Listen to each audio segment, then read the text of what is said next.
Good evening. I would like to call to order the December 11th, 2024 school committee meeting. It's a regular meeting tonight. It is 5 p.m. At this time, I will entertain a motion to convene an executive session, a non-public session, to discuss the approval executive session minutes and the collective bargaining pertaining to secretaries and the TTA bargaining units. So moved. A motion by Mrs. Biagioni Smith, I'll second. a second by Mrs. Anderson. And Mr. Moncada, how do you vote? Aye. Mrs. Anderson? Aye. Mrs. Biagioni Smith? Aye. And I vote aye as well. Mr. Russo will not be joining us tonight, so we are a committee of four. And the committee will reconvene in open session following the executive session for academic recognitions in the Christine McGrath Auditorium at 5:30 p.m. Thank you.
Great, okay. All right, good evening and welcome. Thank you for joining us at our December 11th, 2024 school committee meeting. It's an honor for us as a school committee to recognize the outstanding academic achievements of some of the students in Tewksbury schools here with us tonight. I am Bridget Garabedian. I'm the chair of the Tewksbury School Committee. Rich Russo, our vice chair, is unable to join us tonight. Introducing the other members of our committee is Chris Moncada. He's our clerk. Katie Anderson and Kayla Biagioni-Smith, all here with us tonight. We also have some of our principals. We have Mr. Weir from the Wynn School. We have Dave Libby, who's our business manager. We have our high school principal with us tonight, and we have the Center Elementary School principal. So thank you guys all for joining us. Yep, we have our assistant superintendent. I was getting to that later on in the meeting. Assistant superintendent Nancy Milligan, and our superintendent Brenda Terry-Regan. So thank you for all of our administrators for being with us tonight. For the students and anyone in the room that doesn't know what the school committee does, our role is to work with the superintendent on district goals and policies. So in our meetings, in every conversation that we have, our main focus is always on student achievement. So celebrating your student achievement today is very important to us. I often say the same phrase. There's no better way to say it, so I'll keep repeating myself. I'm proud of how knowledgeable, thoughtful, and intentional that the superintendent, the district leadership, and the educators are in Tewksbury. They're supportive of all students and their learning and their personal growth. I wish you all well on your educational path, and congratulations today on your achievement. Thank you to the principals and educators again for joining us tonight, and thank you to the parents and caregivers for choosing Tewksbury Schools for your family. Students, I hope you take advantage of the opportunities available to you in the district. While we celebrate your academic success tonight, I implore you to please also do the things that bring you happiness and joy. I hope to see you on the fields, on stages, with instruments, at DECA, in student government, and using the walking tracks or building robots. There are so many choices and so many opportunities for you in this district. Please use these years to continue to thrive and to grow. We believe in you. Please believe in yourself and be proud of yourselves. We are here to support you. And thank you for your time. Now I'll turn this over to our superintendent, Mrs. Terry-Regan. Thank you.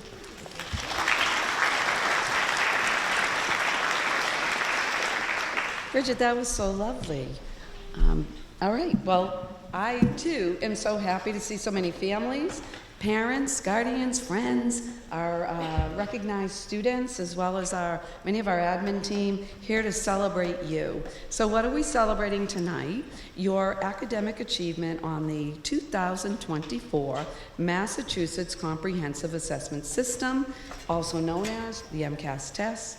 Tonight, we will recognize students who have exceeded expectations in 2 or more tested subject areas, and students that have received a perfect score on any of the MCAS subject tests. As a reminder, and I know you've heard the acronym MCAS many times probably in your child's education, but the MCAS is an end-of-year grade level assessment that assesses a student's comprehension of grade level curriculum framework standards in the state of Massachusetts. It's one test, but it is very important to see the full year culminating knowledge and retention of that knowledge as how do our students do in school. I just want to remind you that the tested subject areas in Massachusetts are English Language Arts, ELA is the acronym, math, and then science, technology, and engineering. To have exceeded grade level subject expectations, students will have scored between, it's a scale score, between 530 and 559, and a perfect score is 560. There is no doubt that our students have worked hard to achieve this level of academic success, but again, as Ms. Garabedian said, without the support of you, their parents, their guardians, family, our teachers, our support staff, and our school leaders, and of course our school committee here tonight, it would have been difficult for our students to do so well. So while, and I say this at many of these recognition celebrations, we are certainly here to recognize and celebrate you, our students.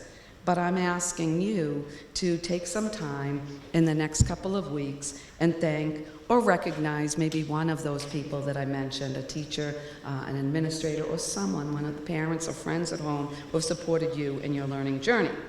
So the first group of students to be recognized are students that exceeded expectations in 2 subject areas. We have 27 students earning a 530 or better in ELA, math, and/or science, technology, and engineering. And I'll talk a little bit about those clusters of groups when we get to them. So before we call off these different groups to be recognized, I want to bring your attention to the risers we have here at the front. How many students, by the way, have been here before? You've done this before. Raise your hand if you've done this before. All right, so you guys, you're experienced in this process, and you can maybe help your peers. When we call up a whole group at a time, and you have the green handout, and it shows the different groups we'll be calling up, I'm asking you to hold your applause until we get the whole group up on the risers. That way, every parent will hear their child's name called, and we're taping or filming and recording this event, so maybe students that couldn't be with us tonight, they'll be able to hear their name when they play back tonight's celebration. We will provide time for picture taking when the whole group is standing here. So students, you want to proudly show the medal that you are going to receive and stare out at the crowd for a moment in time while all of your parents and friends and family can take your picture. We'll also make sure that you're recorded as a group. If a student is not here, we'll still call their names, as I said, and send their medal to the school so their principal can make sure that they receive that. So I am going to read the first group. You can see the names in their program. As I said, please hold your applause until we read the entire group. So the first group we're going to call up, as I said, are students that exceeded expectations in 2 subject areas. If we could have our assistant superintendent, some members of the school committee, and as well Mr. Harding, principal of the Center Elementary School, come on up to help guide our students onto the risers and pass off the medals to them. All right, are we ready? Students, are you ready? All right. We're going to start with grade 3. Grade 3 and 4, for that matter, take the ELA and the math MCAS test. So let's start with Maverick Kuau, Alexandros Maychris. Again, students, if you're here, come on up. Nora McGinnis, Theodore Robinson for 3rd grade. Come on up. From 5th grade, and our Ryan school principal could not be present tonight, but Mr. Harding should know, all of you. He's going to stay up here. We're going to invite our 5th grade. We're going to invite this whole group to come up together. So 5th grade students take the math, the ELA, and the science, technology, engineering, MCAS. Those 5th grade students we'd like to call up are Aiden Ware, Jake Bushin, and Mia Swansberg. Next, for 6th grade, these students take the ELA and math MCAS. Can we have Ashley Ponte, Ella Gariano, Joshua Olson. Come on up to the risers, please, to get your medal. From 7th grade, 7th graders also take the ELA and math MCAS test. We have Avni Tawari, Daniel Bazinski, Maria Bella Cracchiolo, Ria Jumani, Ria, and Sarah Macchioli. And then our 8th grade students, exceeding expectations in 2 subject areas, and again, 8th grade takes the ELA, the math, and the science, technology, and engineering MCAS, are Alia Dunak, Dylan Richard, Jackson Flaherty, and Justin Plamondon. And now, actually, you know what? I'm going to stop right there, and then we're going to wait because this is a larger group. We'll call the 10th graders up in just a moment. Folks, these are our grades 3 through 8 students who have exceeded expectations on 2 MCAS tests. Congratulations, students.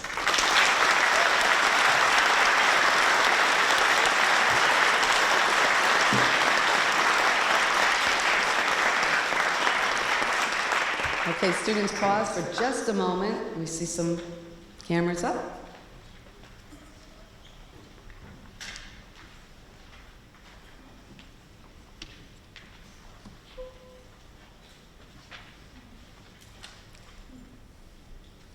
Okay, you can go back to your seats. Congratulations again.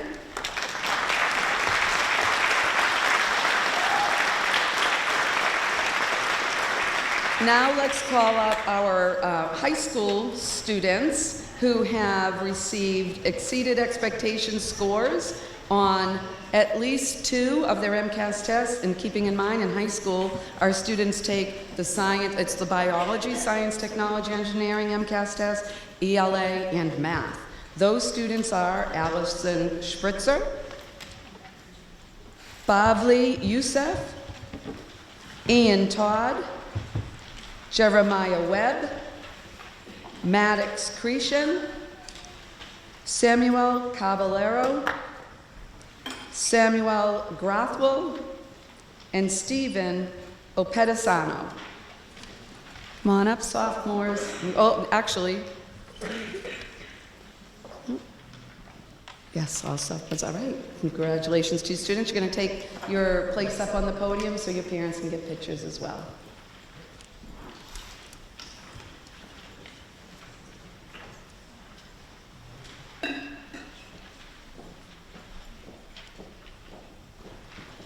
All right. Big smiles, right? Congratulations.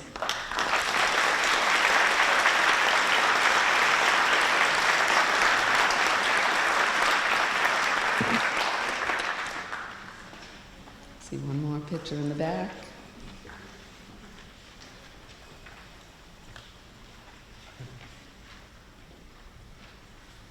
All right, students, you may take your seats. Congratulations.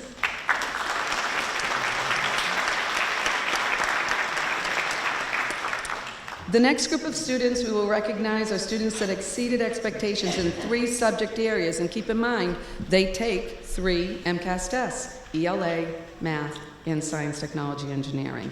We have 1 5th grader and 1 8th grader with us that have met this criteria. That is Josiah Holland and Sophia Campbell. Congratulations, students.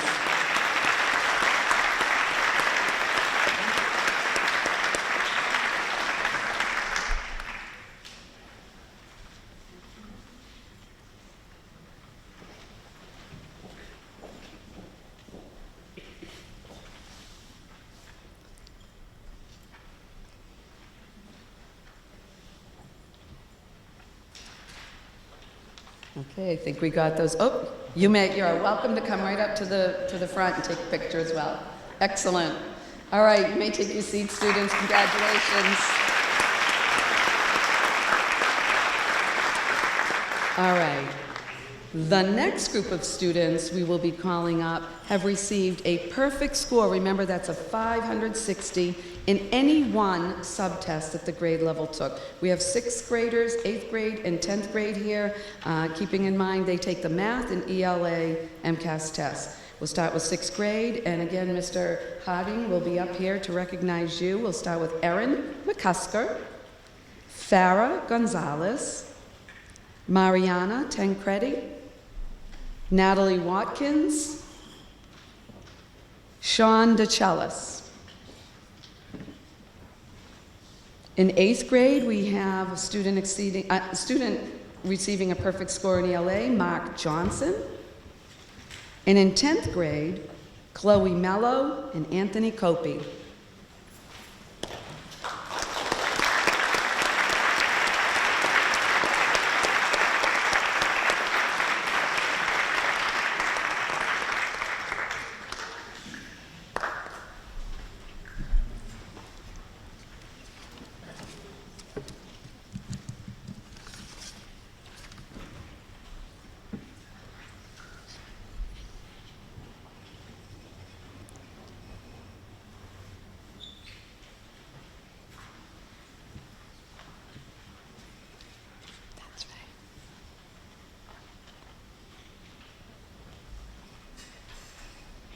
Okay, students, you may take your seats. Congratulations. And to our sophomores and our students, I mean no disrespect, but we know you're really juniors, and you're 1 year ahead of the grade level you received this credit, this recognition for. So my apologies. Parents, as you look at this, and you know because they're your kiddos, they're 1 grade level older. But this is the grade level they received these amazing scores in. Let's move on to the next area, because if exceeding expectations and receiving a perfect score isn't enough, we have a group of students who not only exceeded expectations in one area, but also received a perfect score on another MCAS test. And I'm going to actually read now the subject areas they did this in. Let's call up Hannah Hoy, who received a perfect score in math and exceeded expectations in ELA. Hannah, come on up. And then Isabella Laporto in 6th grade, who received a perfect score in math and also exceeded expectations in ELA. And then Alan Dang in 10th grade earned a perfect score in math and exceeded expectations in ELA. Alan, are you here? So come on up. And congratulations to this group of students.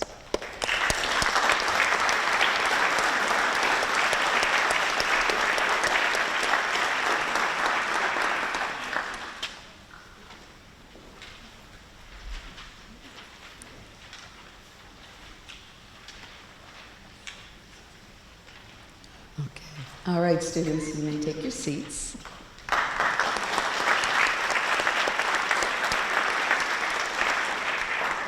The next group of students earned a perfect score of 560 in at least one subject area, plus exceeded expectations in 2 subject areas. We have 2 students in 8th grade who earned this recognition, and that is Avital Gaidakova in grade 8. Avital earned a perfect score in ELA, exceeded expectations in math and science, technology, and engineering. And then we have Celeste Webb, who also earned a perfect score in ELA and exceeded expectations in both math and science, technology, and engineering.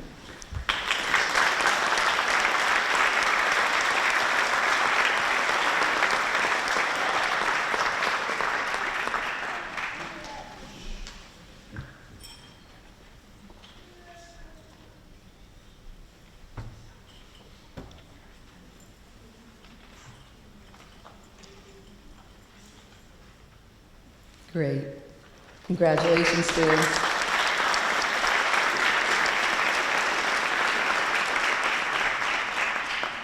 Next, we have 1 student who will be recognized tonight for earning a perfect score in 2 tested subject areas, and that is Kyle Chu, where in grade 7, Kyle earned a perfect score in ELA and a perfect score in math. Kyle, are you here tonight?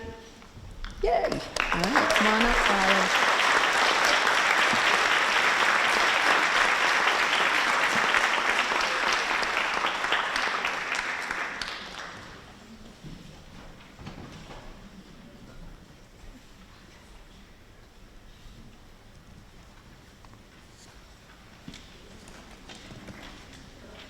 Excellent. Congratulations, Kyle.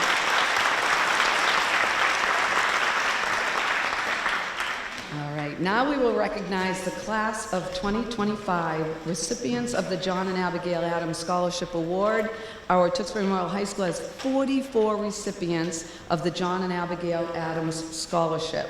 The John and Abigail Adams Scholarship is a merit-based program that provides a tuition credit for up to 8 semesters of undergraduate education at a Mass State college or university. The scholarship covers tuition. Scholarships will be granted to students whose combined score places them in the top 25% of students in their district and who also meet MCAS score requirements. This is a long list, so please hold your applause.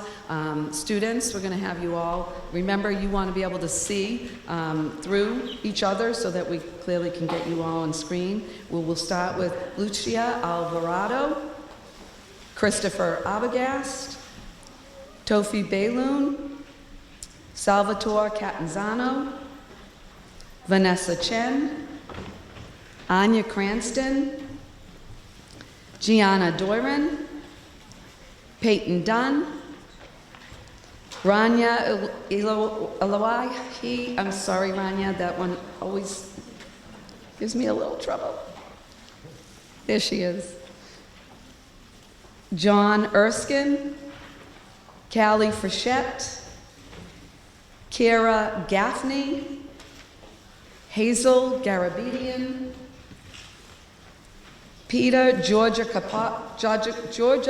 Kapolis, yes, Mason Gomes, Avery Harrington, Luke Jodoin, Brooke Corey, Nathaniel LaBoy, David Lamb, Emily LaPerriere, Philip Lombardi, Miles Madera, Austin Mineta, Nathan Marsden, Colby Mangata, Gregory Mercado, Dante Moniz, Charlotte Morris, Elena Pajic,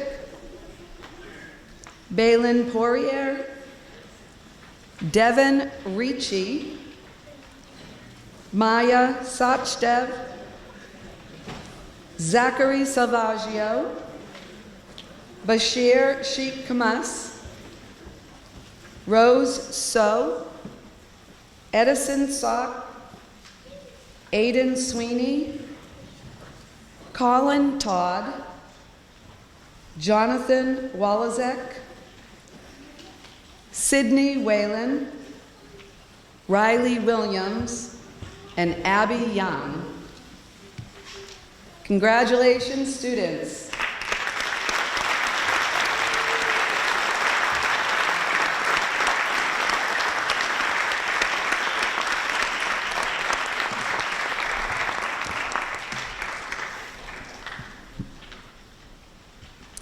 All right. Make sure you can see your parent and you can see through each other so that they get a good picture of you, please.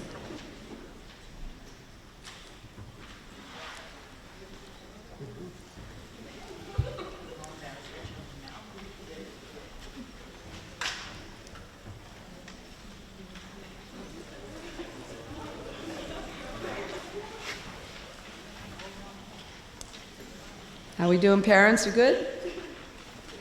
All right. Congratulations, students. How proud we are of all of you.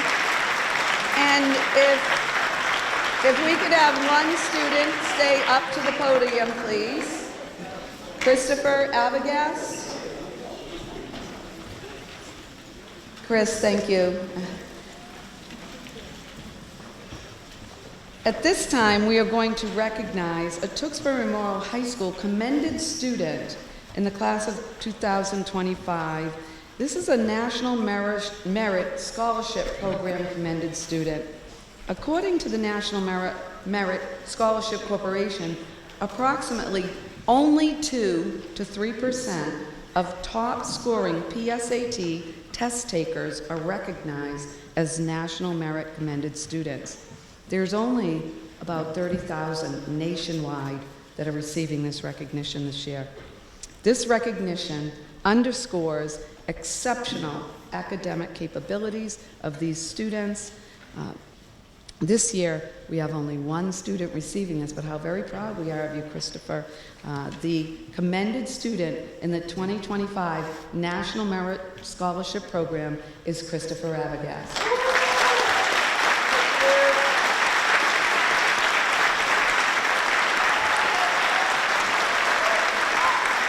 So, Christopher, if I can have your principal join you, we have a recognition that we would like to read for you. This resolution of recognition, whereas Christopher Arbogast, a senior at Tewksbury Memorial High School, has been named a commended student in the 2025 National Merit Scholarship Program, and whereas Christopher received a letter of commendation from the National Merit Scholarship Corporation for his exceptional performance in the scholarship program. And whereas Christopher placed in the top 3% of students who took the preliminary SAT National Merit Scholarship qualifying test in the fall of 2023 and placed among the top 50,000 students who entered the 2025 program. And whereas Christopher has brought great pride, recognition, and honor to himself, his parents, and family, to the Tewksbury Memorial High School and the town of Tewksbury. Now therefore be it resolved that the Tewksbury School Committee applauds, honors, and recognizes the exceptional academic performance of Christopher Arbogast. Congratulations.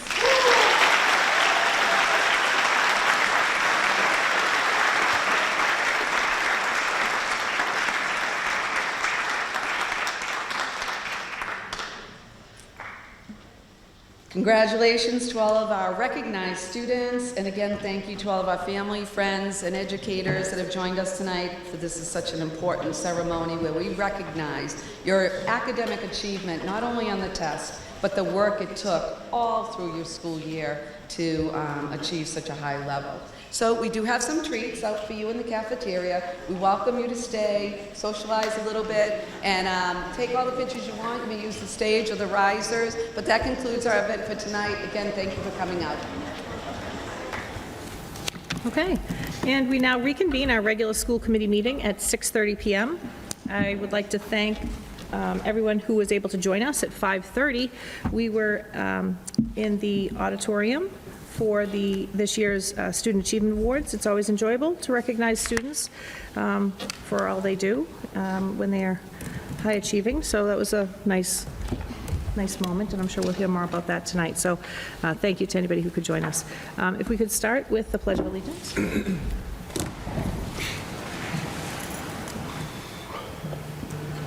I pledge allegiance to the flag of the United States of America and to the republic for which it stands, one nation, under God, indivisible, with liberty and justice for all. And if everyone could just join us in a moment of silence. We have a former teacher who recently passed away, Mary Manso. She was a longtime teacher in the Tewksbury Public Schools, so if we could just take a moment, please.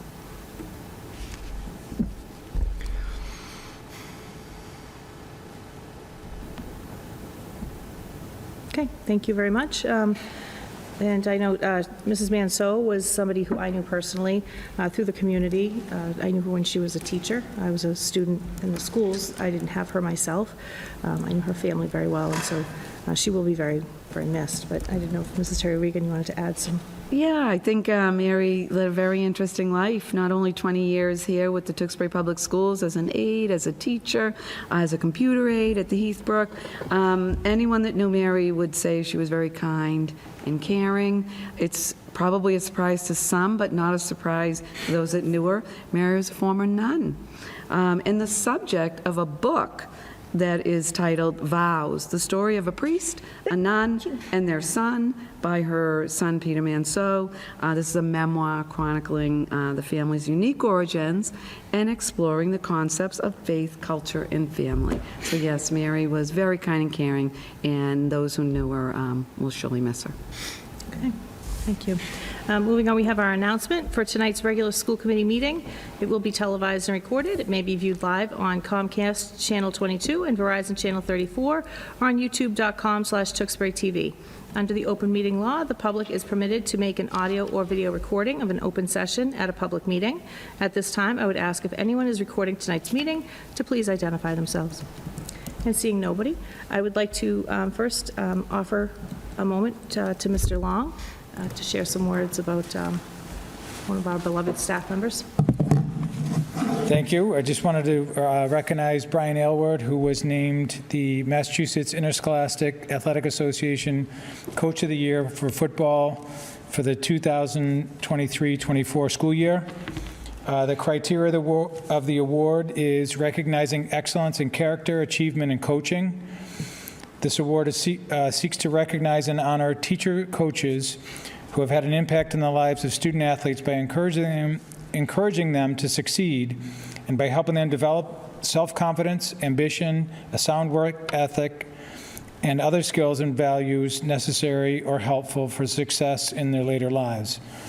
Brian has a record of encouraging student athletes to be well-rounded, displaying excellence in areas of scholarship, citizenship, fine arts, as well as a reputation among his peers and the athletic community for fair play, good sportsmanship, and the development of these attributes in his student athletes. So congratulations to him. He probably will be honored later this year, and I hope we get all a chance to, honor him in person. So, thank you. Thank you very much, Mr. Long. Yes, we do look forward to having some of our fall athletic members in, students and other coaches as well. I think it was a very successful season for lots of people, so we look forward to that after the first of the year. Now, Rania, we'll move on to you, and congratulations. You were with us Thank you. in the auditorium. You received an award, Thank you. so congratulations and welcome. Good evening, everyone. Tonight, I have a few updates about what's happened this past month at TMHS. So to begin with some sports updates, I have that the fall sports season has officially ended. And to recap this very successful fall season, 9 out of 10 teams made it to postseason play. We had 2 MVC conference champions, and 33 athletes were named either first team or second team MVC All-Conference. The Fall Sports Awards ceremony was held last Wednesday, December 4th, and the winter season began last Monday, December 2nd. Some of the sports offered include winter track, gymnastics, wrestling, basketball, and ice hockey. These teams will be having their first scrimmages, meets, and games this following week. So some club updates I have include that NHS is holding a door decorating contest in which teachers can sign up to have their door decorated by the students and judged by, we believe, will be Miss Ryan and Miss Murphy. The TMHS Theater Company put on a great performance of Footloose, which was from November 21st through Saturday, November 23rd. The Student Council planned the pep rally, which took place on Wednesday the 27th, in which students participated in many games, and they enjoyed performances by the cheerleading team and witnessed the robotics team in action as well. The Student Council also did community leaf raking for a variety of Tewksbury senior citizens through the month of November. Interact Club will be hosting a holiday drive, which will run through this month. And DECA exams will be held last block on Monday, December 16th. All members of DECA have been actively preparing for this exam, and at this point, members are nearly done writing their written presentations and role play preparation. The class of 2025 has already begun collecting data through the form of a variety of surveys sent out to our class in order to plan prom and senior week activities. And then some miscellaneous updates I have include that the annual Powder Puff game was held at Doucette Stadium on Tuesday, November 26th, and beginning on November 6th until March 6th, individuals from a variety of career fields will be visiting TMHS to help students gain insight into the multitude of fields they can go into. And that's all I have for today. Thank you. Any questions for Rania? Thank you. No. Thank you very much. Thank you. Okay. And we don't have any formal presentations tonight. Citizens Forum, I don't see anybody here with us as well. And for approval of minutes, give that to you, Mr. Monk. Sure, I have one tonight. So I have motion to approve the minutes from our regular school committee meeting from November 13th, 2024. I'll second. Okay, a motion by Mr. Moncada to accept the minutes from November 13th, and a second by Mrs. Anderson. All in favor, please say aye. Aye. Those pass unanimously. And submission payment of bills. Sure. So for payroll period ending 11/21/2024, I move the school department payroll be approved and certified in the amounts and categories as shown for a total amount of $1,651,180.79. I'll second. Okay, a motion by Mr. Moncada, second by Mrs. Anderson to approve and certify the payroll period ending November 21st, 2024. Total amount of $1,651,180.79. Roll call vote. Mr. Moncada, how do you vote? Aye.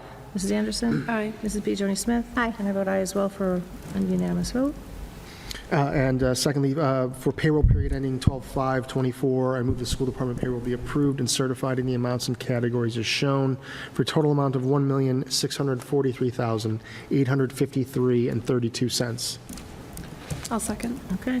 Motion by Mr. Moncada, second by Mrs. Anderson, to approve and certify the payroll period ending December 5th, 2024, in the total amount of $1,643,853.32. Roll call vote. How do you vote, Mr. Moncada? Aye.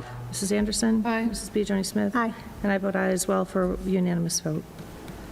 Okay, and our superintendent and staff reports. Mrs. Terry Regan? Thank you, Madam Chair. First, I want to point out a new category on your agenda tonight.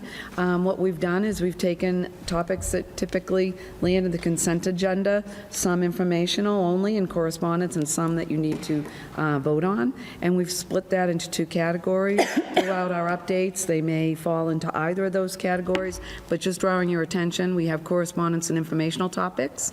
That's for your information only. And then consent agenda items, which you will be voting on after our updates. So let me just start with kindergarten registration. In your informational packet, you'll see some flyers that go home not only to our current TPS families, but to our local preschools, as well as through mailers, because we receive census information that tells us who those students are that might be coming to kindergarten. The informational presentation will be posted on the district's website and on the local cable channel beginning in January of 2025. Registration appointments will begin on January 13th. During the registration appointment, families will be able to select their kindergarten screening appointment date and time based on the available slots. Again, families are encouraged to check out our website, look for that mailer, certainly advise any of their neighbors who may have students coming of kindergarten age, and that is that those students who have turned 5 by September 1st. So again, we will continue to over-communicate kindergarten registration January through April. You have our Fall Care Solace Report. This is a resource we have made available to our families through grant dollars to assist them in finding mental health and other types of supports needed. I'm just going to review the report briefly. We had a total of 149 inbound interactions. Those are interactions that go directly to Care Solace.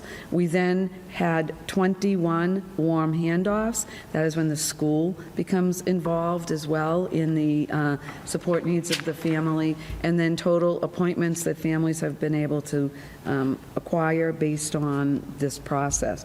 The data, now there's one little color off here in our table, but when you look at the demographics, you can see that we are still, the majority of the students that we are servicing are female, ages 3 to 11. And in our ethnicity, it was green in the key, but it's orange. Students are white students, and you can see the demographics for the different students. And some of the information parents decline to give us, but those that do, that we receive that data. And if you turn to the next page, you can see that the number one concern that parents are seeking help, reporting and seeking help on, are anxiety and then depression and some other concerns. For the first time, a parent had reported and reached out for help in what the parent described as cannabis abuse for their child. So this is informational only, but it is really helpful for us as a school district when we're planning SEL supports in our schools, and having those SEL designed classes in our early childhood through elementary clearly is important for that explicit instruction early on, because we continue to see it's the younger student populations where parents are reaching out the most for support. So next is our Valley Collaborative quarterly update. Again, this is an informational-only item. Tomorrow is our Valley Collaborative Board of Directors meeting and Special Education Directors meeting. You have their annual report and recent newsletter in your packet. It includes quarterly highlights, revenues, expenses, and treasurer's report. We will review these documents tomorrow at the Board of Directors meeting. Again, this is informational only. I will continue to share with you the quarterly reports from our Valley Collaborative Special Education Program. Next, just an update regarding our special ed program audit. At our January 8th school committee meeting, we will be hearing from our consultants from Rebus Associates to report on our special education audit. It's our program audit district-wide. They will share their observations and recommendations for the district. They also plan to present to our leadership team as well that same afternoon prior to seeing you in the evening. We are reviewing their final draft, and we will make sure that you have that in your hands prior to the presentation so you can review it, because they will summarize, obviously, the report and the recommendations for the district. I want to talk a little bit about the Massachusetts School Building Authority Assessment of Schools. We were contacted by the MSBA last week, and they are contracting with the firm called STV Incorporated to conduct the 2025 statewide school survey for all the public schools in Massachusetts. We have been contacted by them to do an assessment of all our schools in this process, together with our business manager, Mr. Libby, maintenance foreman, John Marchand, assistant foreman, Brett Weiss. We have been filling out a lengthy assessment survey that will accompany this assessment of our schools. The next step from the MSBA and STV is a virtual meeting with us this Friday, followed up by an on-site assessment of all of our 6 schools later in January. This assessment of the school buildings is very timely for us, as the town Tewksbury School Facilities Study Committee has been meeting with the mission of evaluating the findings in the 2006 Tewksbury Long Range Facilities Master Plan, completed by Sims Manny and McKee Associates, and then they also pertain to the town's elementary schools and the Flansburgh Architects 2018 feasibility reports and studies of our elementary schools and the current physical needs of our buildings, along with the current and future projected enrollment. As a reminder, the goal of the TSFSC, our townwide committee, is to present a report on the feasibility and/or the need of a new elementary school or use of our existing school buildings to meet the short-term and long-term future needs of the school department by the end of this school year.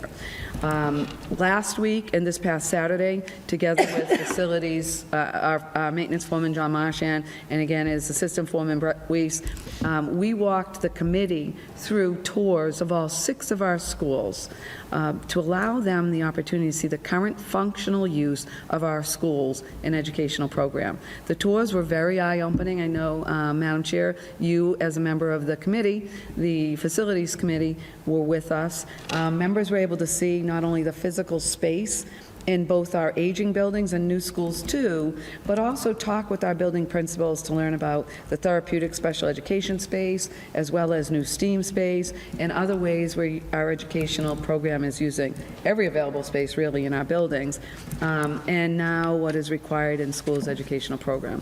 So, Madam Chair, I know that's a hefty update from MSBA assessment to our own town school facilities study committee, and if I may, I would suggest, whereas both you and Mr. Russo are members of the committee, Mr. Russo being the chair, that we might add TSFSC to our school committee member reports based on your activity on that committee in future agendas. There will be probably some ongoing and moving information that be, I think, worthy for us to share with the community. I want to talk a little bit about opt-out and what that means. So, and some of you as parents have already received opt-out probably letters if your child is in either the high school or maybe the WIN. In accordance with federal and Massachusetts state regulations governing student records, we are writing to inform parents. Parents will be receiving information from us by the end of this week, as well as through the district newsletter, about their rights regarding the release of directory information to provide an opportunity for parents to opt out if they choose. So let me tell you a little bit about what that means. Under Massachusetts regulations, the district may release directory information without prior consent unless a parent, guardian, or eligible student expressly opts out. So what's directory information? What does that include? The student's name, address, telephone listing, date and place of birth, major fields of study, dates of attendance, weight and height of members of athletic teams, participation in officially recognized activities in sports, degrees, honors, and awards, and post-high school plans. Clearly, information that parents may find sensitive and not want to share. This information may be shared in response to valid requests, such as from public charter schools or vocational or U.S. military recruiters as required by law.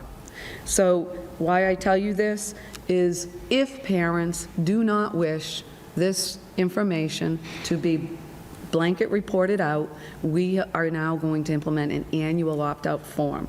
Just like we do, really, there's an opportunity to opt out of one call. This is different, right?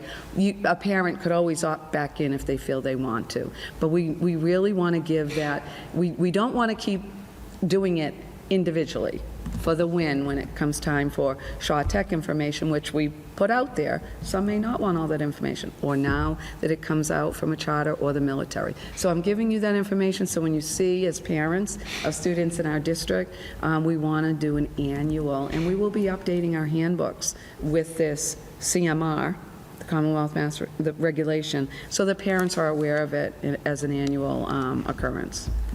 It'll go out as a Google form. We only want parents to use it should they want to opt out. Okay? So it may be confusing at first, which is why I wanted to present it to you today. We do it regularly, but we want to do it now at least annually so that every parent has that option, especially where it's mid-year now. They may not have had that option earlier on and not even known about it. Okay, and then finally, I'm going to end on a Massachusetts Love Math Challenge. So this is really fun. You're going to hear a little bit from Assistant Superintendent Ms. Milligan in a minute about Title I conference and how we seek to improve literacy all the time. Well, we also seek to improve math literacy. We were fortunate to receive a free, I would say it's over a 3-month opportunity to engage in the Massachusetts Love Math District Challenge as the District of Tewksbury. I'm excited because this is an opportunity for our students, our families, our parents, adults, anyone in the town of Tewksbury to engage in fun, computational thinking and puzzle types of games. How many of you here play Wordle? You play Wordle? Do you play crossword puzzles? Like, it becomes really like a family thing, right? Word games, and we all know they're fun, they're challenging. We engage in them with colleagues, people talk about it in the office. Well, this is a little bit of a bent on that, but in computational thinking and math fun. We have the opportunity to engage in this. I'm telling you, it's a lot of fun. It's from every age level, and Tewksbury will be playing against Billerica and Wilmington and Chelmsford and all of the districts in Massachusetts. It's free. As I said, we'll get the information out Friday, and we're challenging all of our kiddos and families to give it a try, especially when we have those long breaks over vacation, to do something fun and engaging. So again, be on the lookout. It's called the Massachusetts Love Math District Challenge, and anyone in the town of Tewksbury has the opportunity to play. So with that, that concludes my updates. Thank you. Any questions or comments? I have one. Sure. Well, thank you. The Care Solus, how do people find out how to reach out? Where is that located? Sure. We 2 places. We put it in our newsletter, district newsletter every month. Got it. And it is also on the, where often people are starting to really get used to, if they're seeking support, go to our Director of Student and Family Support website on the district website. And Ms. Baker O'Brien has many types of supports. Parents can reach out to her or to the direct contact, but Care Solus is listed there as well. Okay, thank you. Oh, and I actually had one more. When you gave the tours, Yes. was it during the day when students were here? So they That's could see a how great question. I no. should have clarified that. We went in the evening Okay. to the Ryan and the high school in the center, and then we went on Saturday when there were, at no time were there students there. When we went to the other 3 schools, the Wynn, the Heathbrook, and the Dewing, it was during the day on Saturday. Okay, I mean, I understand why it might make sense not to do it that way, but Yeah. at the same time, like, you're trying to assess the space without bodies in it. I mean, it's, it doesn't look, it looks different than when, so that's all, I'm just curious. Sure, on that. and some of the questions, Ms. Garabedian, and you can speak to this as well, is, well, wait a minute, this is a preschool class. Do they really need a whole class? Yes, they do. It's sectioned into separate learning areas. Or if it's a therapeutic space, do we really need this level of space? So those questions were, fleshed out. We shared examples of how space is used, because unless you see it, and I agree, it really is more meaningful when you see the students in there, but for confidentiality reasons, we'd obviously, Yeah, I understand that. I just feel that, Yeah. it, I mean, it would have, I think, I agree with you, that having people who don't have access to the schools, seeing, it's eye-opening to us, I think, to see the schools in action. But there's just the committees, it's a bunch of people, and there's so much people, yeah. so we just forewent that. But having the principals there was very helpful, and to actually have them completely just define where students would be, where the number of adults that were in the room, the services that come in, services that go out, that sort of thing. So they did their best to really define that. But you're right, I mean, the hustle and bustle and the movement yeah, and, the actual understanding of transition time, things like that, it's a reality that we, had to. seeing the size of students from one grade level to another, I can tell you is eye-opening. I mean, from this big, and then, they notice, geez, can they even reach that sink and toilet? I mean, they really ask great questions, I would say. Yeah. Because that's the thinking process, is not only facility use of students and enrollment, but, the condition of the building. So it was very, very informative. It was informative, and there was a video, I think, that would be helpful for the committee, that we were able to see that Mr. Marchand and, Brett had put together, that was from the doing.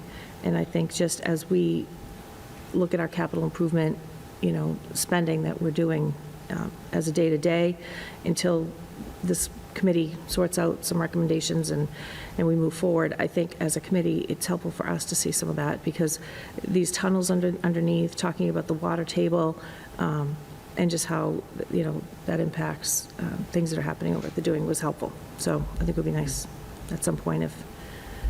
And as I said, now we have the opportunity of meeting, and I think you'll be joining us, Madam Chair, if you can, of that assessment together with their assessment is really powerful information. And they're asking questions down to the detail level of how many lunches do you host, do you have, you can list some of the mechanical things, but it talks about our heating, our cooling, our everything. When was the school built? So it's going to be a thorough assessment, and then they'll be coming in live, as I said, in mid-January, late January, to actually look at all those pieces of our building. They'll be there when students are there. Thank you. Just a comment around Carasalis. I know when this started last year, maybe a little bit over a year ago, the numbers were very low. So I'm really happy to see that the word's getting out, that families are starting to use the service, and that we continue to see those increasing numbers. So that was it, though. Thank you. Mrs. B. Jones Smith? I actually have a different approach on the Care Solace. I was under the impression that we were sunsetting the use of Care Well. Solace. So I am coming from a different perspective on that and thought that we were moving in a new direction. So, and we may have to. If we don't receive the grant dollars, it's just not an app we can support. However, we will,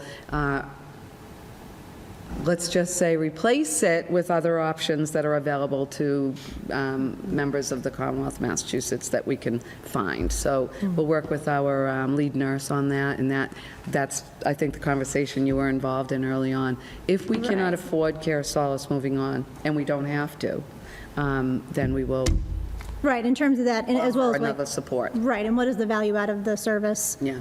compared to something else that might be out there that is either equal or better in terms of the connections? You can see how many people are getting access to it, but where's the value add at the end? Is there a wraparound to get that? I think right now, because I think it's 811 is the option that we have as a state, and don't quote me if it is an 811, but the report here is what we still appreciate, and I don't know that we would get that through the state line. But again, we don't know that. We were lucky in the 11th hour, 59th minute, to get the grand daughters to keep this, so we did. Okay. Thank you. Yeah. And just to jump onto the Care Solace conversation, I am in agreement that I think where we were at with the Care Solace, I like the idea that you have data, because I really love data too, that gives you and informs you, as how to support kids. Or families. So yeah, I think that's the good piece, but knowing that there isn't that wraparound service aspect to it, where people are reaching out, but knowing that kind of for a lot of those people, it ends up being a little bit of a dead end in terms of not being able to connect them fully with the care that they need. It's kind of a false, No. Expectation. false, it's just false. So there's that. So there's that piece. So I know you're working on that. I think it's helpful to mention that this, even though we have this data, that it is confidential, right? Yes. So there was that piece I wanted to just add to And it. it's available to not only parents, our staff, and parents of our students, as well as them. The adults can use it as well, which is, Right. and if that helps one family, then we're happy about that. Right. And so you don't necessarily know Right. who reached out, Yeah. what person reached out for what, Right. but you do know kind of the demographic of what people are needing. Well, the other thing too, Ms. Garabedian, is also like inbound interactions in phone calls. Is it repetitive for the same person or is it individual?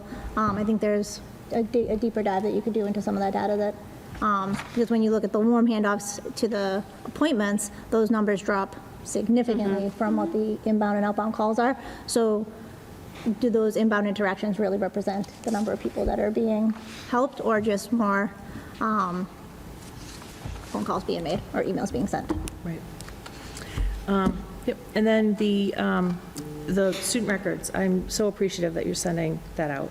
I think giving people the opportunity to opt out of things is important. I'm curious, is this something that somebody could say, for all of our time here at Tewksbury Public School? It's annual. So we'll send, and honestly, what we're doing is not everyone has to do it. Well, I don't know. We could maybe add that. We haven't Question. sent, the form is, If that's worth exploring, because it just feels like when you start having to do something like that, I understand that the photography sometimes Sure. can change. Yeah. Maybe I don't want my child photographed in the kindergarten, but by the time they hit the high school, it's a totally different ballgame.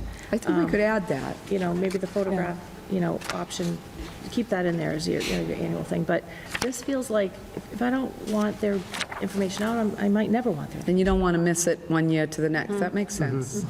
I think we can add that. We haven't sent the form out. We are still tweaking it because, again, the ideal, what we want to be cognizant of is the data that we're asking for, we can quickly use to accurately cull out that list. So we know, for example, and I say this to any parent that may be watching, we will be asking for the students' school-supplied email. And we give, how do you find that? Because we need an identifier that we can do the VLOOKUP and really accurately. And student names can be the same. So we don't want to miss anyone. And that's what we're just combing through. Are we accurately getting the information that's going to make the list easy for us to accurately take that information out? And maybe if you could continue to do that, the message that comes home annually is, you have opted out on this. You don't have to do anything, just continue to do nothing. Sure. And maybe when they hit high school, there might be a family that says, actually, I now want that information. Opt in. Sure. So, And it doesn't preclude a parent from contacting an entity directly either and saying, I know that I opted out, but I would like you to have blah, blah, blah. So, we're working on it, and I appreciate the feedback. That's helpful. Yeah. And I think that it gives people the opportunity to be able to reach out on their own without somebody having their child's information. Yeah. It doesn't Well, mean they're not interested, it just might mean they don't want them to have their child's information. I will tell you that the group that reached out for the list uses a data clearinghouse. it's not going directly to them. So you can imagine, I immediately called your council and asked, okay, A, do we have to? And B, what about this data clearinghouse? And it was our council that said there's only 3 approved. First, let me check that they're on the list. They are, which is good, but that's scary to people in this day and age. What happens with that after, right? I mean, I read you the list of what's the type of, data that they're looking for. Jump in here. So maybe I misunderstood. Wouldn't it be easier just to, everyone is opted out automatically, but you opt in? Wouldn't that be, so is there a requirement? Yeah, Okay, that's what I might have missed. Okay.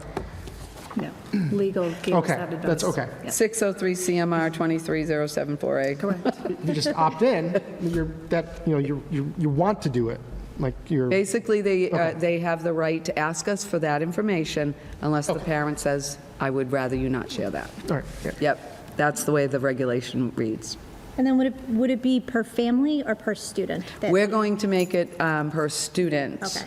Because again, someone may say at 9th grade, I want my child to get, give the military their information, and And then now that you just mentioned that and the third party, is there liability with the liability of, say, there's a data leak with a third party that's housing all of this information, does that then fall back on not us. the town? If it stays, Yes, I mean, and I've asked those questions yeah. all, because remember, we do supply data to, for example, Shawshing Tech.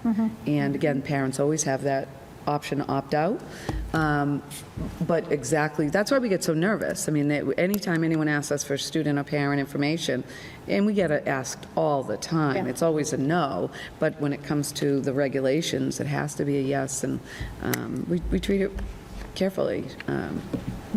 But under the regs, they are privy to the information, as we said, unless the parent says no, and then we need to be very careful not to send, those that have opted out, and that's where we're trying to take our time with that. I'd rather be late sending the information, but be accurate, you know what I mean, and take our time with that, so. Okay.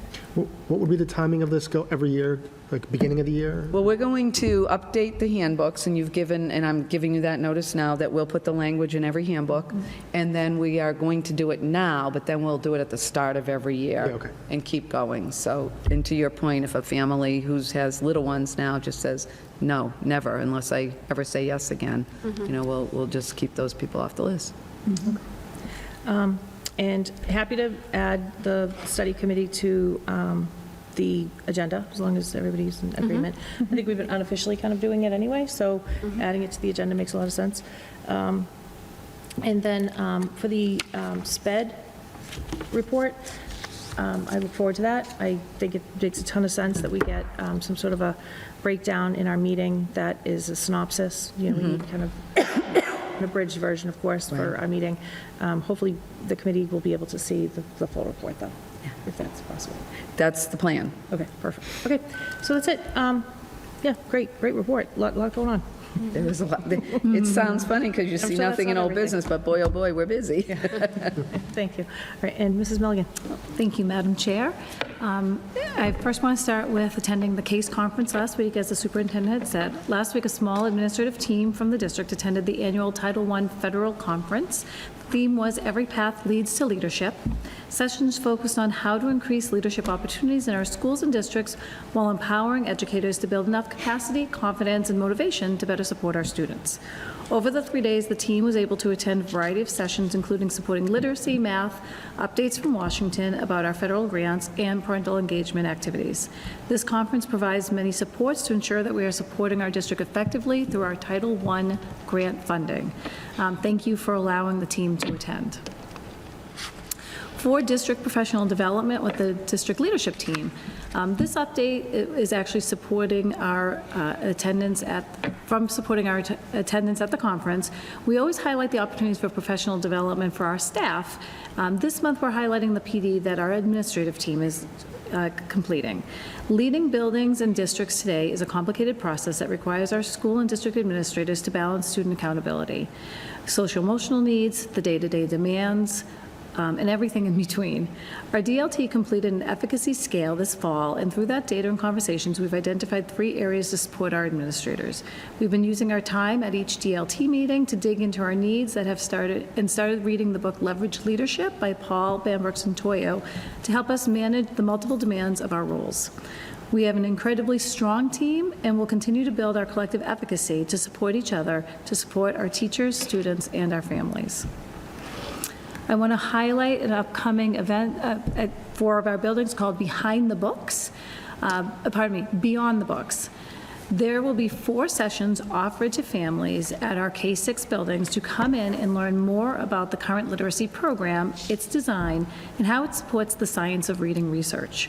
Families are invited to come in for a 1-hour session from 9:30 to 10:30 a.m. to see a lesson in action along with the resources the students are using.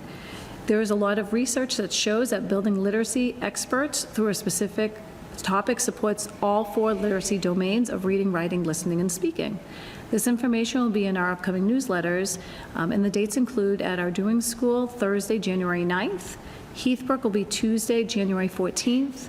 The Ryan School will be Tuesday, January 28th, and Center Elementary School will be Thursday, January 30th. And again, those will be in the upcoming newsletters as well. Next, we have our Massachusetts Partnership for Youth poster and PSA contest that will be coming up. This year's theme is being an active member in your community, focusing on the unity in that word of joining together to achieve great things.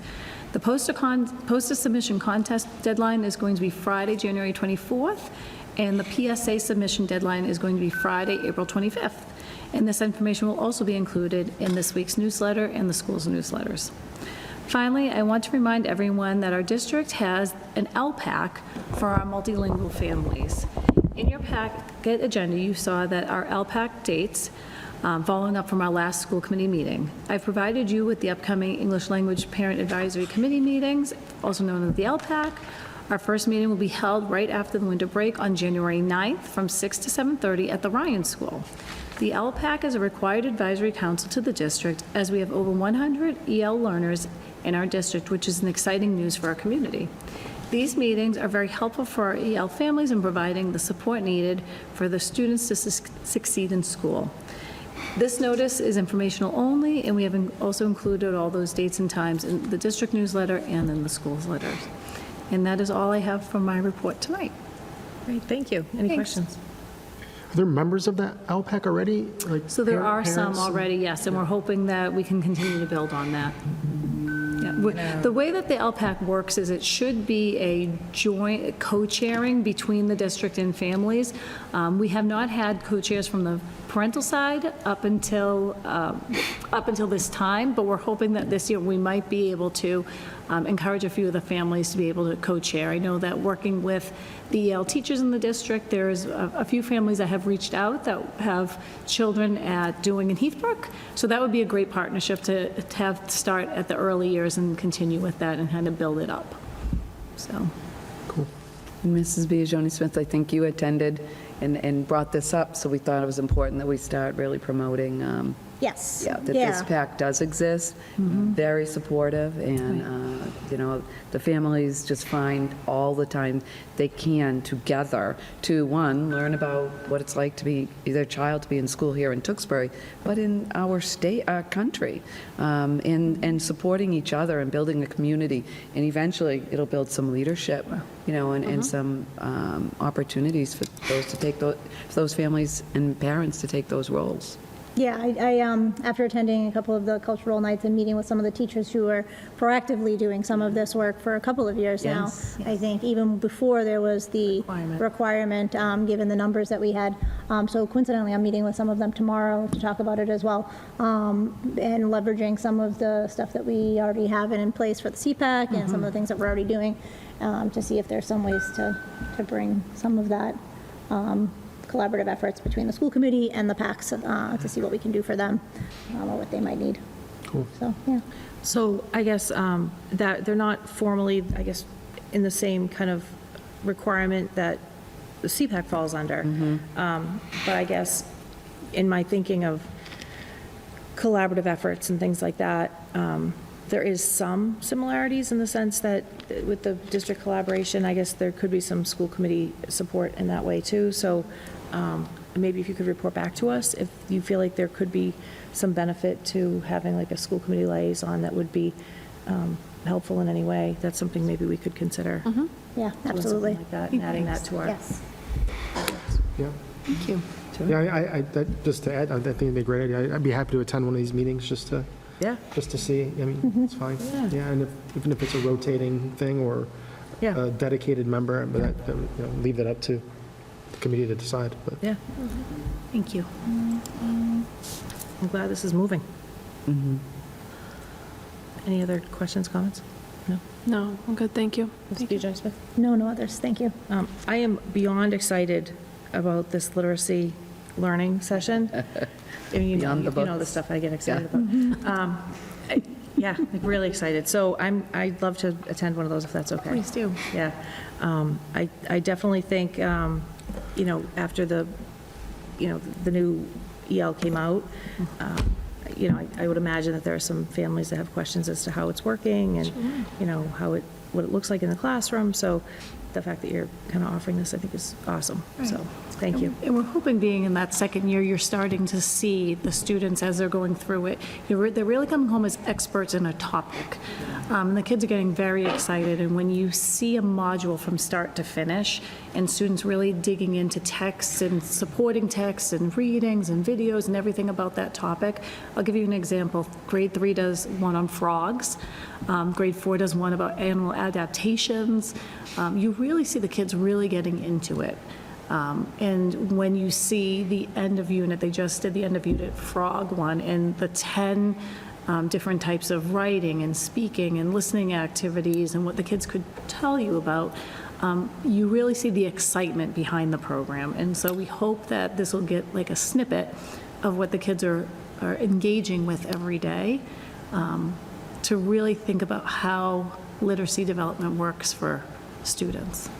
Yeah, no, I'm excited. So, yeah, I'll check in before I sign up for anything or tell you what day and reach out. So, yeah, excited about that. Thank you so much. All right, Mr. Libby?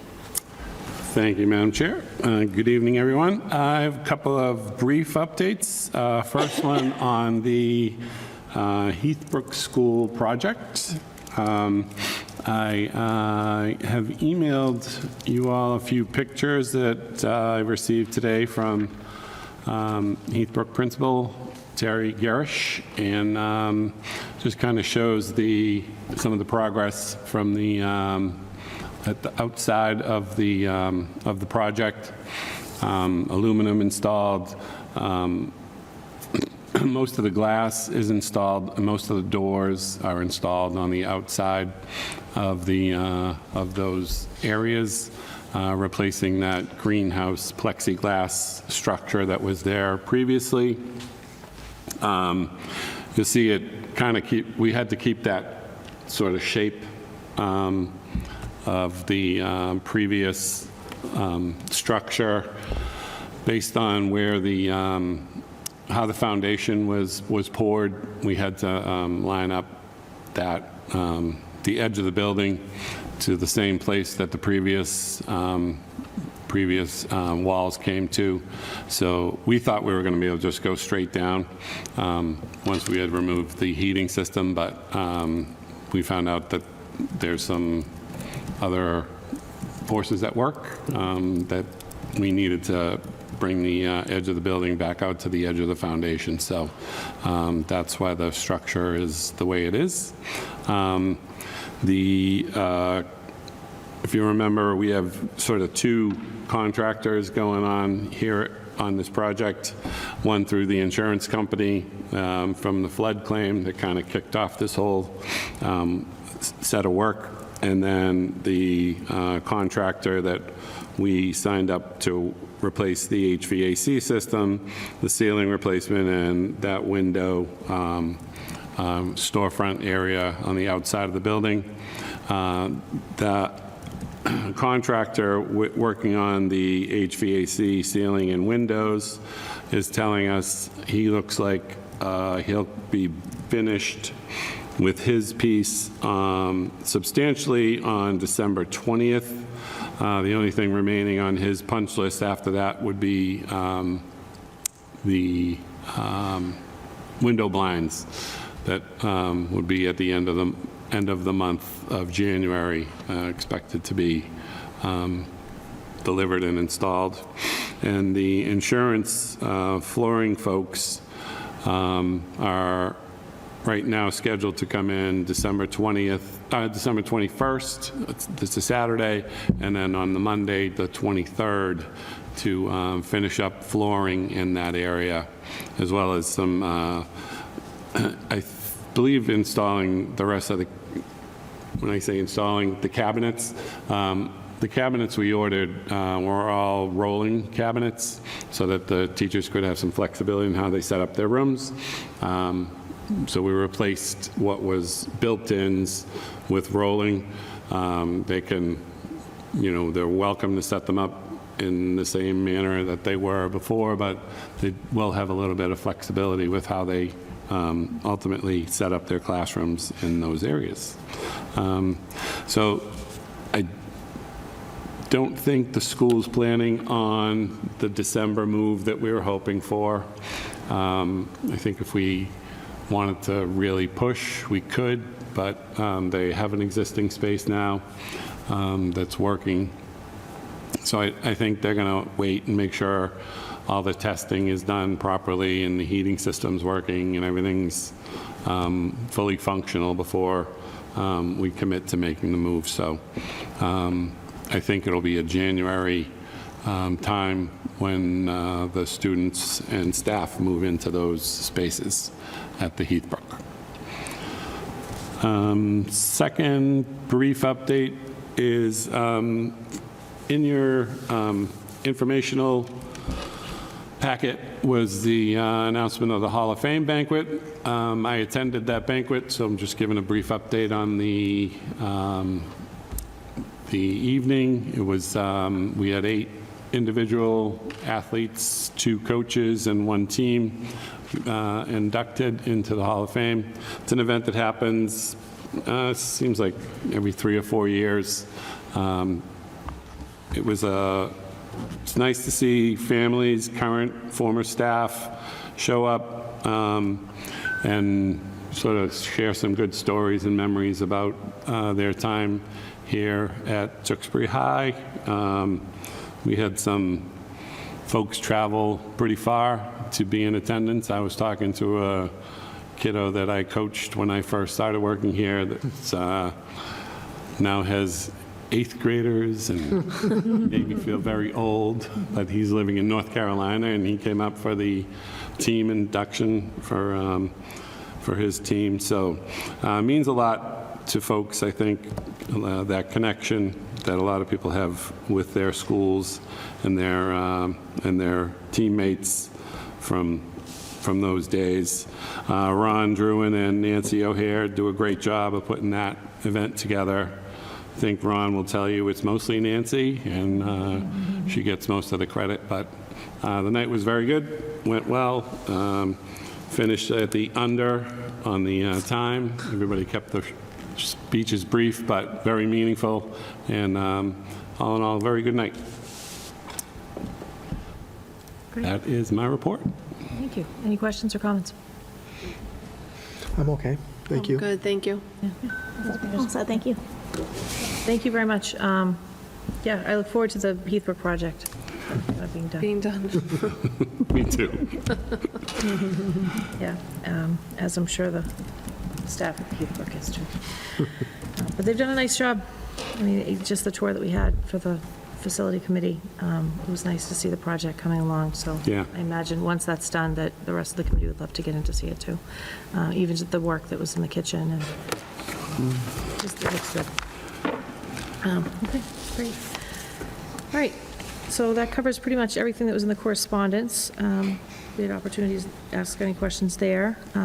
Anything additional? Any comments regarding anything else that was in the consent agenda? No, Madam Chair. Any questions or comments on consent agenda? No. No. Is there a motion there? I'll make a motion to approve the consent agenda as presented in the packet. Okay. Is there a second? I'll second.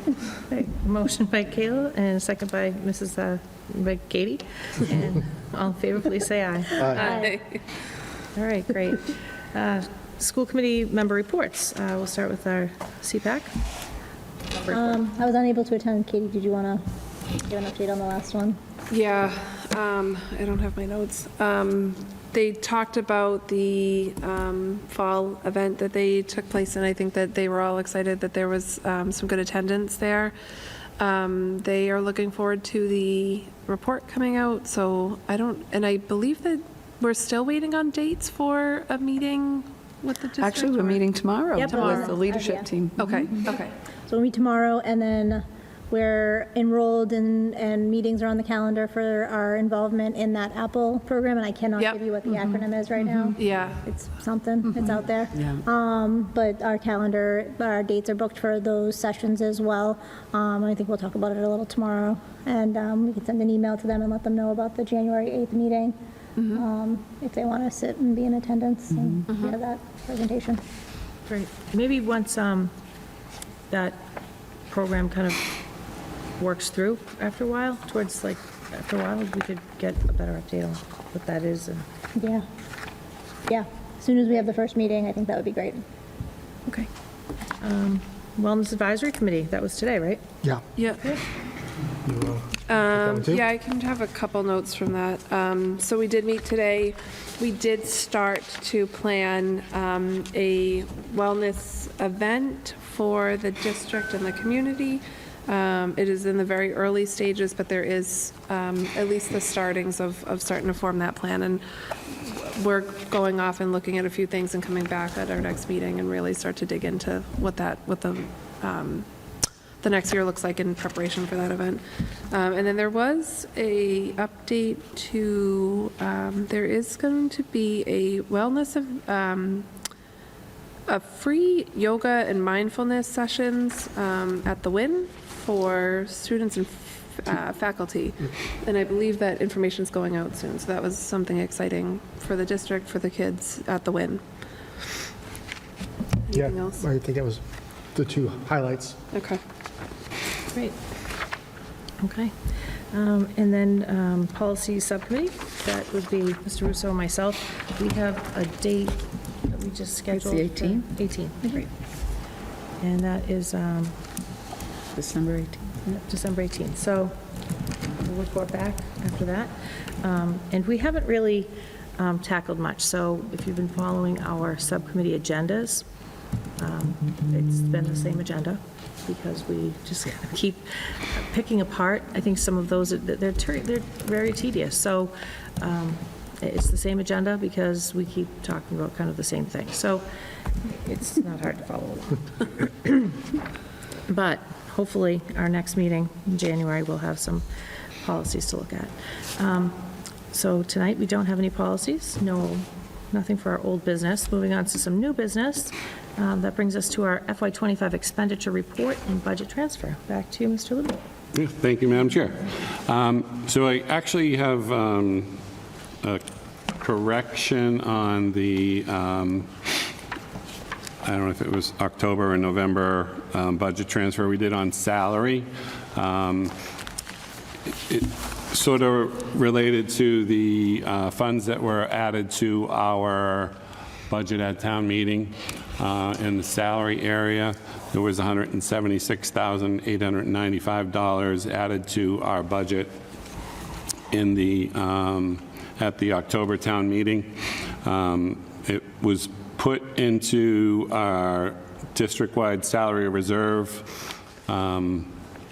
account as part of the closeout of town meeting process by the town auditor.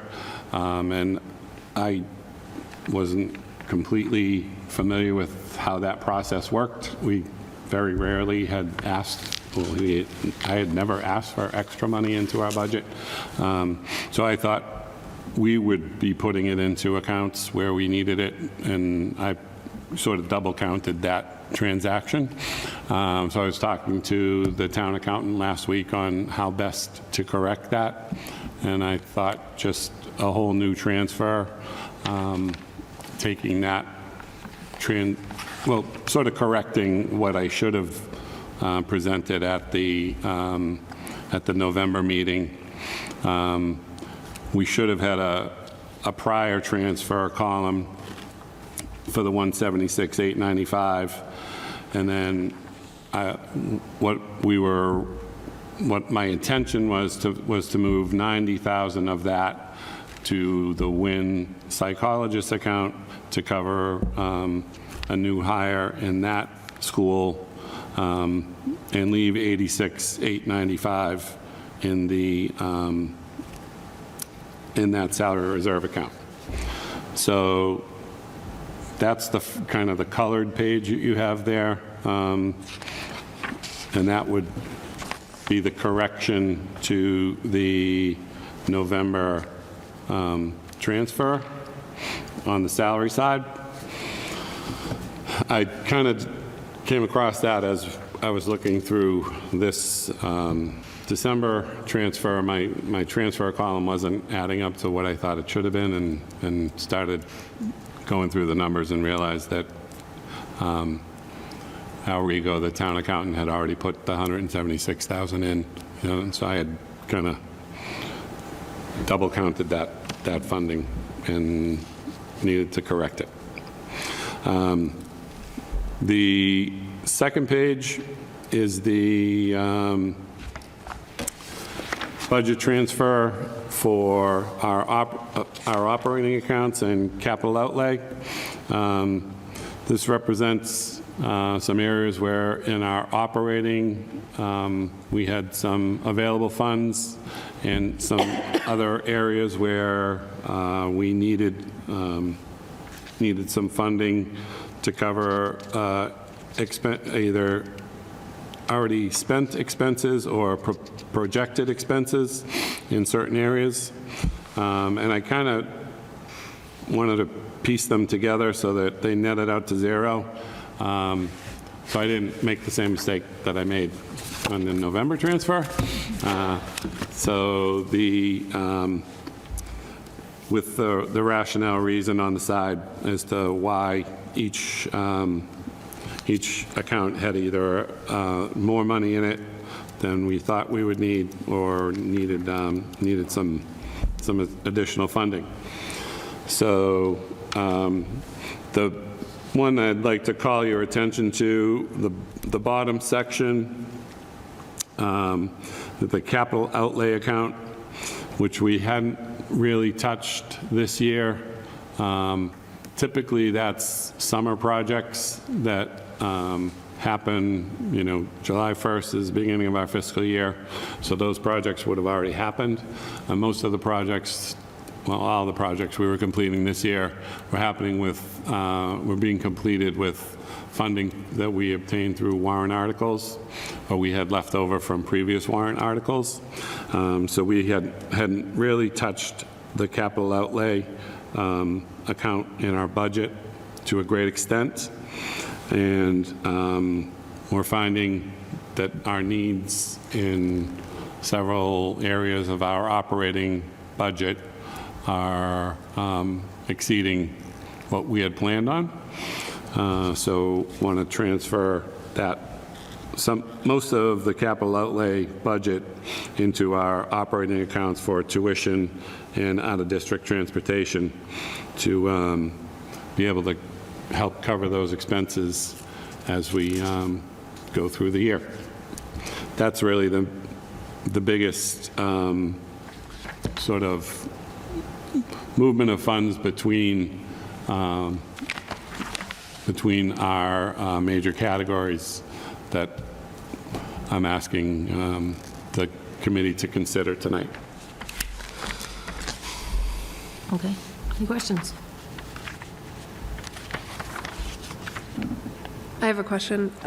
Yes. So for the 740,000 that we're taking out of capital, I think what you're saying is that's not going to affect any of the projects that we had planned for this year, including, I think it was like the Doing PA system.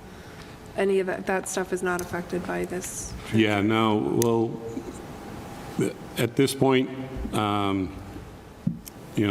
large projects like that, we'd be going through the bid process and would likely happen after July 1st. So we'd be into a new fiscal year.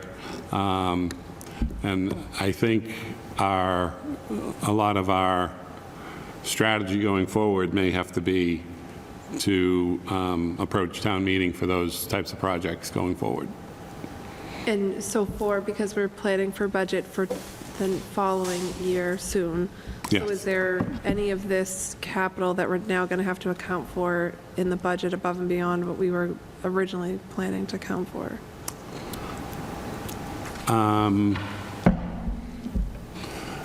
Well, I think we've been fortunate to be able to tackle a lot of those projects within our budget in the past. I think the way things are headed, as I said, we may have to switch strategies, and if we have capital projects we want to try to get done at the schools, we may need to wait till, the end of the year, find out if we have a positive revenue situation in town that we could approach a town meeting for some funding for our projects going forward. Okay. Okay. But we have nothing like definite lined up on deck that we need to fund at this point. Okay, and you're getting feedback from all of the principals to see what their needs are to make sure that there's nothing, right? I think you Yes. guys are working that now. Yep, we just spoke about that today at our district leadership team meeting. And Madam Chair, if I might, and I'm not getting into it in more detail than Mr. Libby, but I think if you remember at the last meeting, I did my best to share, there's escalating expenses that we couldn't possibly have projected or predicted that we will continue to deal with, and we have to.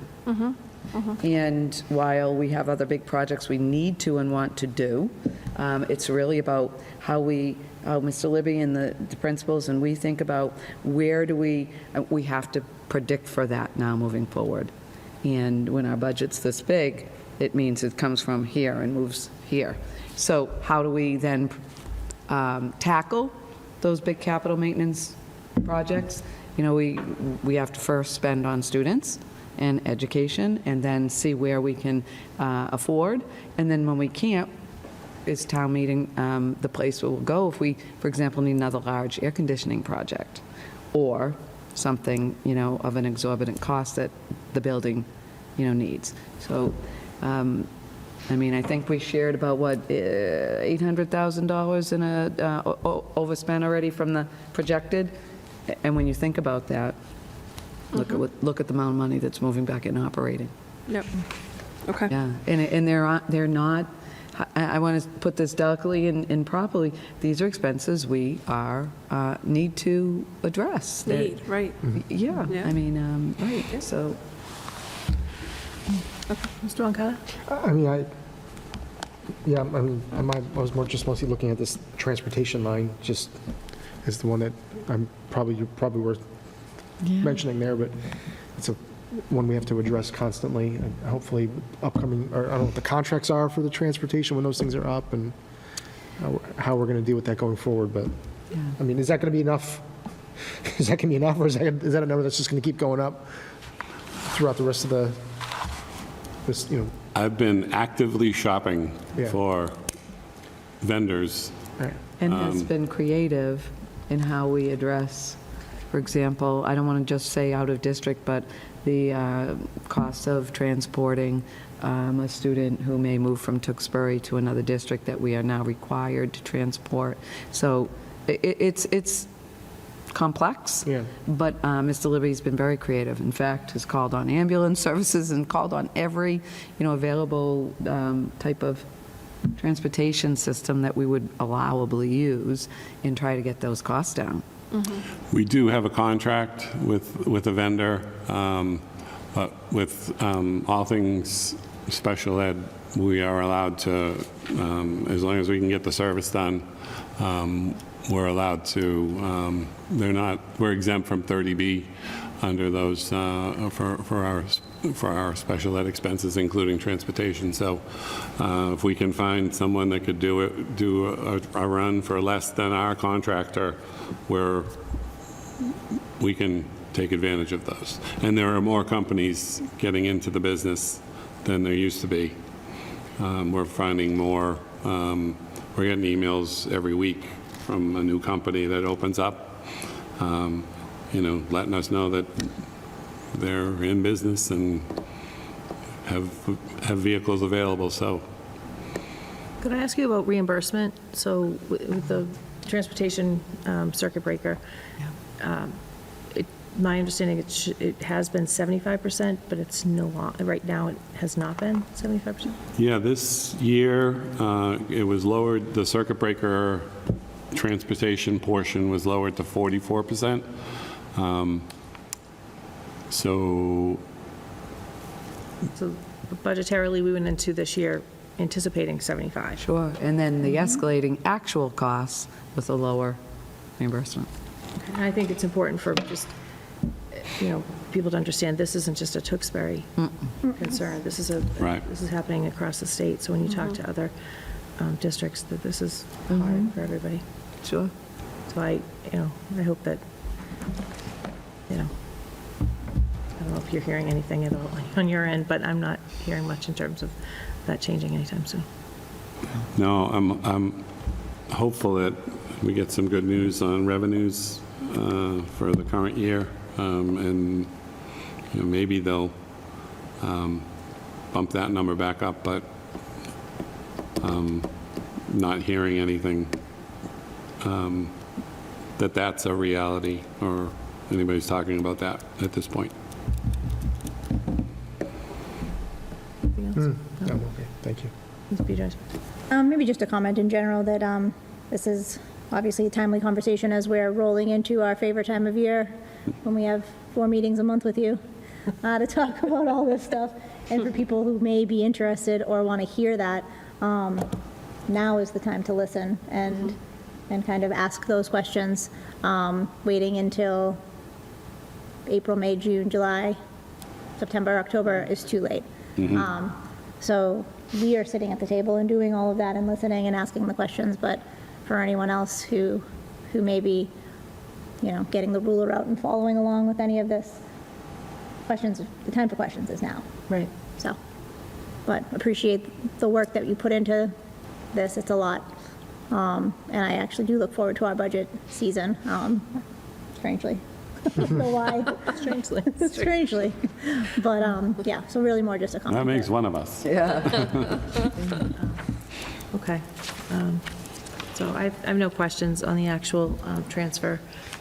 With the understanding that this transfer, it realigns our budget, as you say, to revise the needs of the district, but it does not change the bottom line school budget figure. So, I make a motion to approve the new business FY25 expenditure report and budget transfer as presented. I'll second that. okay. So there's a motion to approve the budget transfer as presented, no change to the bottom line, to realign our budget to the revised needs of the district. Mr. Moncada, how do you vote? Aye. Mrs. Anderson? Aye. Ms. Johnson? Aye. And I vote aye as well. Thank you very much, Mr. Woody. Thank you. Okay, new school committee matters of interest. Does anybody have anything to add? A couple things. Sure. One, just a shout out for the WIN award-winning drama program. Mr. Freemer, if he's listening, let him know. Their shows this week, Thursday, Friday, Friday, Saturday, Sunday. I know that they've all been working really hard to get this production up and running, and looking forward to attending that. I wanted to shout out to the Center Elementary School PAC, and I know Mr. Moncada, you might have some feedback on that as well, on an amazing holiday event that they celebrated. Last week, I helped one of the co-chairs transfer all of the toys that were donated for Toys for Tots over to the fire department, and it's just very impressive to see how much the community gave back for an event like that. I did speak with the co-chair as well about ensuring that future events align better with town events. I think for the second year in a row, it fell on the same night as the tree lighting. And I think that we're going to hopefully try to work to make sure that that doesn't happen again next year, so that families don't have to kind of decide one or the other, especially if they have students that are beyond the center school years and want to go to the tree lighting event. Just a reminder that we have our coffee, what do we call it, our listening session tomorrow night. Mr. Mercader and I will be at the center school for anyone who wanted to stop by. And then the last thing is I would love to talk more about ROTC options. From what I've heard, it's something that used to be in town. Yeah. I don't think it has been since I've been around, but I would love to talk about that at some point. After attending the Veterans Day event and hearing a couple students talk about their aspirations to go into service and whatnot, I thought it might be a good idea to bring that conversation back to the table. Okay. Great. Okay. Well said, thank you. You good? Yeah, so I'll concur with the center holiday event. It was great. I want to thank the students of the Ryan, the Wynn, and the high school that stepped up to help, because it needed volunteers to run all the things that were planned. So, kudos to those students, and obviously thank you for doing that. And so it was a great event. And my family attended Footloose, and it was great. And those kids are great. They all did really well. It was a good time. Everything old is new again, apparently. So, but yeah, it was great. So, thank you. And then my only two items to add. One, I want to recognize the efforts of Mr. Sullivan at the high school. This year, they offered their second year of Unified DECA. I couldn't attend, but I understand it went really well. And they were able to invite outside districts, so I look forward to the development of that program, and hopefully that continues on for many years. So, kudos to them for continuing that. And then also, just an FYI to the committee that, as was agreed upon in collective bargaining with the TTA, with the Appendix B and the teacher's contract, the subcommittee is going to resume regular meetings again, and our first meeting back on that is next Wednesday, and that's as it's outlined in the agreement. So just wanted everybody to be aware that that's resuming. And nothing else really on my end. I hope everybody has a nice extended holiday break. And that's about it for me. Future school committee dates, we have a regular business meeting on January 8th, so that's only 4 weeks from now. Budget workshop on January 22nd, and that's just an isolated budget workshop, no regular meeting, unless something comes up, we add to that. Budget hearing and regular business meeting on February 5th. Future subcommittee advisory meeting, as we talked about already, CPAC business meeting on January 16th and February 13th. Wellness advisory is February 12th, and policy subcommittee, as we said, was December 18th. December 18th. You have to choose a time when you Okay. break tonight so that we can post it. Okay, perfect. And future agenda items, as we discussed with Mr. Long, we have several athletes that we are planning to invite in who had some athletic accomplishments and recognition for their fall season. We have a student who ranked nationally in competition in musical theater, who we'll also be hopefully having in for recognition in one of our upcoming meetings. So that's all I'm aware of, unless somebody has anything else to add. Oh, nothing right now. Okay, that's it. Motion to adjourn. Okay. Second. Okay, all in favor, please say aye. Aye. Adjourn at 7:46 PM.